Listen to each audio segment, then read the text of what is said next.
Herkese salam. Bizim bugünkü dərsimiz Azərbaycan dilindən vətənimizi sevək mövzusudur. Gəlin tapşırıqlara baxaq.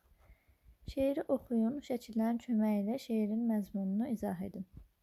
Vətənim demək azdır, vətənin olmaq gərək. Vətənini sevmək azdır, o sevə səni gərək. Burada bizə nə demək istəyir? Baxın, şəkillərdə gördüyümüz kimi uşaqlar ağac əkirlər, ətrafdakı zibilləri təmizləyirlər. Vətənim demək azdır. Yəni, vətənim deməklə iş bitmir. Gərək sən vətənin üçün nəsə eləyəsən, vətənin özü olasan, onun qulluğunda durasan. Baxın, uşaqlar öz əlindən gəldiyi qədər bir şeylər eləməyə çalışırlar. Ağac əkirlər. Ağac bilirik ki, oksigen mənbəyidir. Təbiətimiz üçün çox yararlıdır. Daha sonra ətrafdakı zibilləri təmizləyirlər. Ətrafda çirkli zibillərin olması həm görünüş baxımından, həm təmizlik, sağlıq baxımından da zərərlidir. Keçək digər tapşırığımıza. Vətənə sevgimizi bildirmək üçün nə etməliyik? Elə bizim bugünkü mövzumuz da Zöhrənin qələbəsi mətni də bununla bağlıdır. Görək hələ başqa nələr eləmək olar vətənə sevgimizi bildirmək üçün. Gəlin oxuyaq, tanış olmayan sözləri də dəftərinizə qeyd edərsiniz. Zöhrənin qələbəsi. Gimnastika üzrə beynəlxalq yarış keçirilirdi. Bura dünyanın müxtəlif ölkələrindən gimnastlar gəlmişdilər. Azərbaycanı Zöhrə adlı bir qız təmsil edirdi. Yarışın başlanmasına az qalırdı. Zöhrə çox həyəcanlı idi. Məşqçisi, valideynləri, çoxlu sayda azərkeşləri onu qələbəyə ruhlandırırdılar.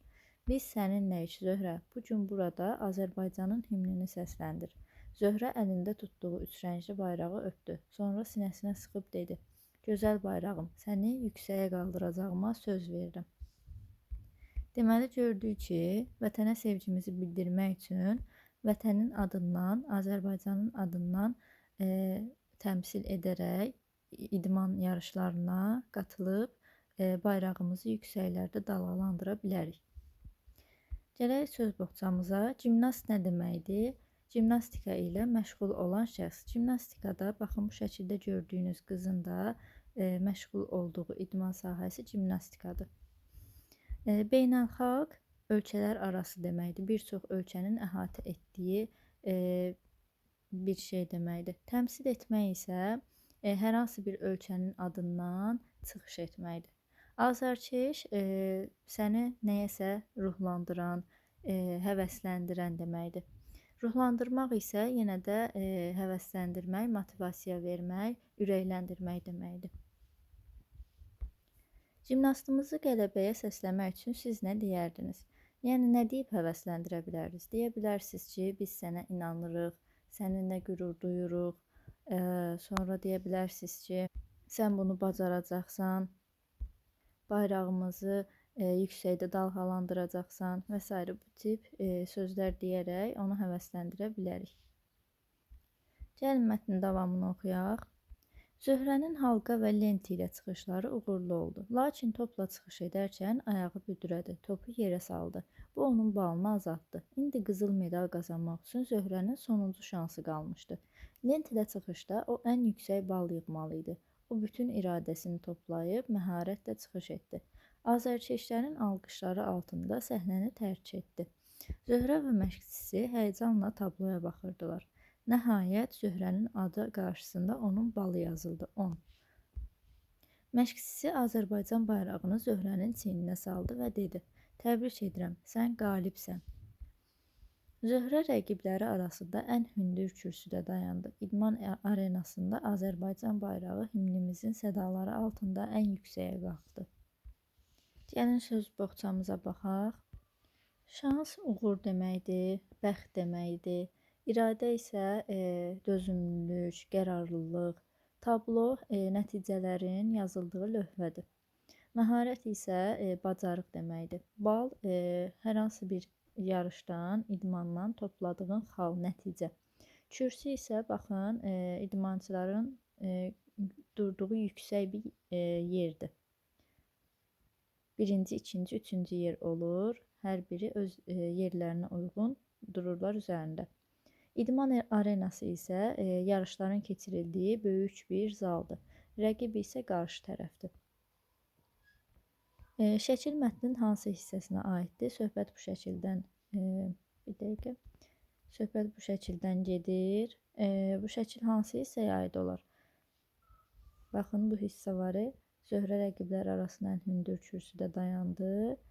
İdman arenasında Azərbaycan bayrağı himnimizin sədalatının altında ən yüksəyə qalxdı. Bu hissəyə aiddir. Mətndə hansı gimnastika alətlərinin adları çəkilir? Baxaq. Demək, gimnastika alətlərimiz halqa, lent, daha sonra top var. Bundan başqa yoxdur, səhv eləmirəmsə. Tabloya baxaraq mətni genişləndirin. Gəlin genişləndirək. Demək, deyə bilərik ki, yarışda 5 ölkə iştirak edirdi. Çin, Azərbaycan, Çin, Ukrayna, Gürcüstan və İran. Sadəcə 3 yer qalib oldu. Birinci yer Azərbaycan, ikinci yer Çin, üçüncü yer isə Ukrayna. Burada sözlərin doğru və yanlış yazılışı da verilib. Buraya da diqqət eləyərsiniz. Biz hansı dildə danışırıq? Başqa hansı dilləri tanıyırsınız? Biz nə üçün danışdığımız dilə ana dili deyirik? Biz hansı dildə danışırıq? Azərbaycan dilində danışırıq. Nəyə görə danışdığımız dilə ana dili deyirik? Çünki ana necə bizə doğmadırsa, dilimiz də bizim üçün o qədər doğma, əzizdir. Siz hansı dilləri başqa tanıyırsınız? Qeyd eləyərsiniz. Şeiri oxuyun. Şeirin hansı bəndi şəklə uyğundur? Şeirin hansı bəndi şəklə uyğundur? Baxın, şəkildə uşağı yatızdırmaqdan söhbət gedir. Burada da anamın laylası ilə mən boyatım, böyüdüm. Onun şirin dili ilə fərəhlənib öyündüm. Bu hissəsi şəklə uyğundur. Aşağıdakı misraları izah edin.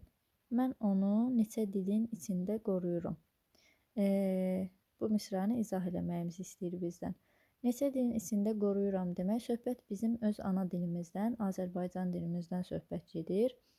Nə ola bilər bunun mənası? Yəni, bir çox dil var, bildiyimiz kimi İngilis dili, Rus dili, Ərəb dili və s.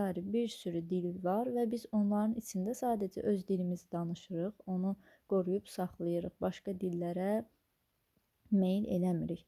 Bu o deməkdir. Hansı bənddə qafiyələnən sözlər ad bildirir? Gəlin baxaq.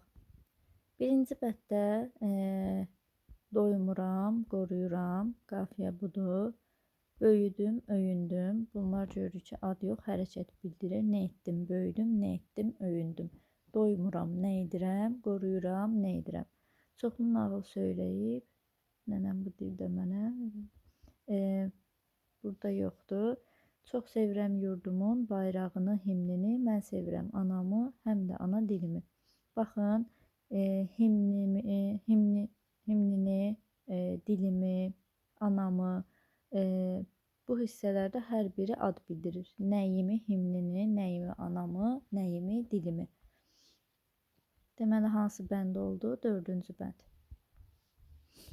Aşağıdakı laylanı oxuyun, suallara cavab verin.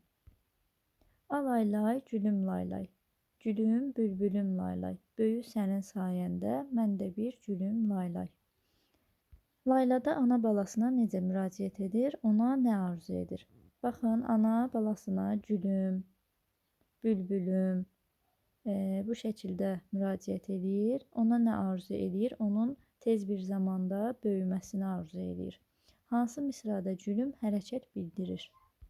Baxın, alaylay, gülüm laylay deyəndə gülüm, nəyim? Gül mənasında bildirir. Gülmək mənasında yox.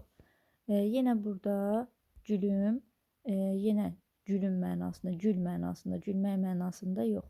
Amma son misrada mən də bir gülüm, nə edim? Gülüm. Bu isə gülmək mənasında olduğu üçün hərəkət bildirir. Yəni son misramızdakı gülüm sözü hərəkət bildirir. Ana və nənələrinizdən laylalar öyrənib dəftərinizə yazın. Muzeydə olmusunuzmu? Gördüyünüz əşyalar barədə danışın. Sizcə nə üçün qədim əşyaları muzeydə saxlayırlar?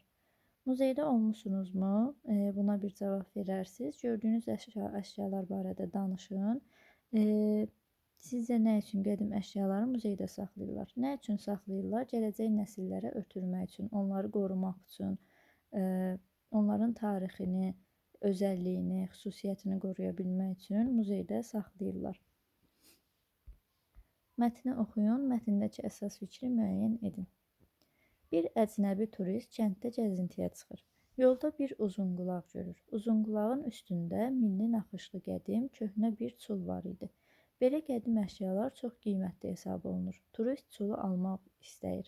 Ancaq fikirləşir ki, kəndi onu satmaz. Odur ki, hiylə işlədir. Turist kəndliyə deyir ki, uzunqulağı almaq istəyir.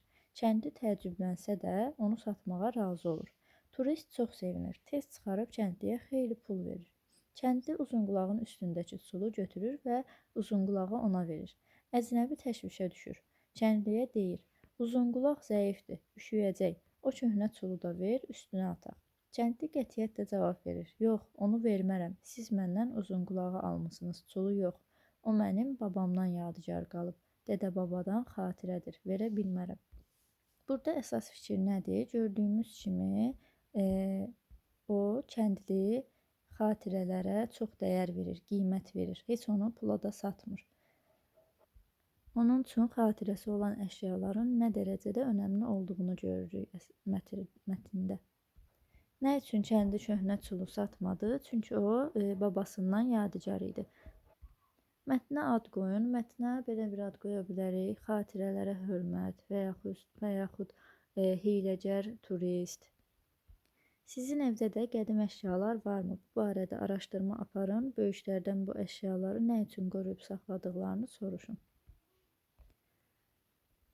Bu günlük dərsimiz bu qədər. Gələn dərslərdə görüşənədək.